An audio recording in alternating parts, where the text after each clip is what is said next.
مساء الفل عليكم. فيديو النهارده المختصر المفيد.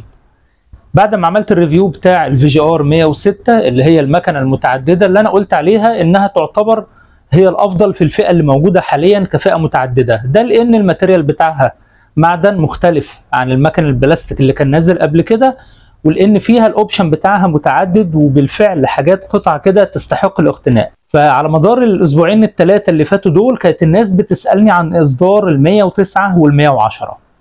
فالفيديو النهارده معمول مخصوص عشان اوضح لك الفرق بين الاصدارات الثلاثه دول، وكمان موضوع المكنه ضد الميه ولا مش ضد الميه. ده الاصدار ال 109 في جي ار 109، مش هعمل عليها الريفيو. ليه؟ مش لانها وحشه ولا انها ما تستحقش، لا، ده لان نفس المكنه ال 106 او ال 109 كلهم حاجه واحده، الاختلاف الوحيد هو في شكل المكنه نفسها وفي حته الكلمه اللي اضافوها هنا دي اللي هي الوشابل او القابله للغسيل، يعني او مصطلح ضد الميه. المكنه نفس المكونات ونفس الامكانيات ونفس قوه الموتور، نفس مده التشغيل ونفس مده الشحن نفسها، كل حاجه واحده، حتى القطع نفسها واحده، هي نفس المكنه ال 106. لكن زي ما قلت لكم الاختلاف في دي. طيب نفس مده التشغيل ونفس مده الشحن نفسها، كل حاجه واحده، حتى القطع نفسها واحده، هي نفس المكنه ال 106. الفيديو ده بقى معمول مخصوص عشان موضوع ضد الميه ده. انا شخصيا ما بقتنعش ان في مكنه ضد الميه، او حتى لو مكتوب عليها انها ضد الميه، لا، ما تستخدمش الميه مع المكنه. ليه؟ مع الوقت الميه بتقلل من كفاءه شفرات المكنه. المكنه احنا بنقول دايما الافضل ان احنا نستخدمها في شعر جاف، مش عايزين شعر مبلل. فهي الناس متخيله كده ان ضد الميه دي ان انا همسك المكنه واحطها تحت الحنفيه وتتغسل عادي وتبقى مفيش مشاكل. هم بيقولوا كده على العلب، لكن انا شخصيا ما احبش ده.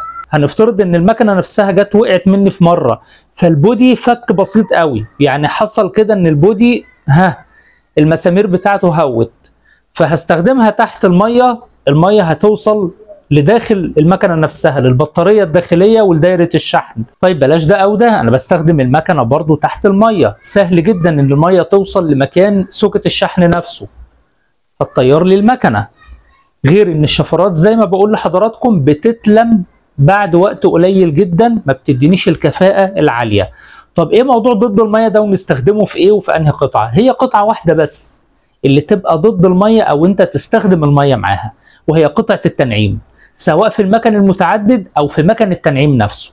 اما عن السعر فنفس سعر الثلاث مكنات واحد، ال 106 وال 109 وال 110. متوفر هنا عندنا حاليا مع ال 106 هي ال 109. الاختلاف زي ما قلت لكم في شكل المكنه، ال 106 واخده شكل دائري لكن دي واخده شكل مضلع شويه، وانا بدات اجيبها بناء على طلبات حضراتكم. يا رب يكون الفيديو فيه افاده واستفاده. عنواننا تحت الفيديو وكمان رقم الواتس. تحياتي ليكم وبالتوفيق للجميع. سلام.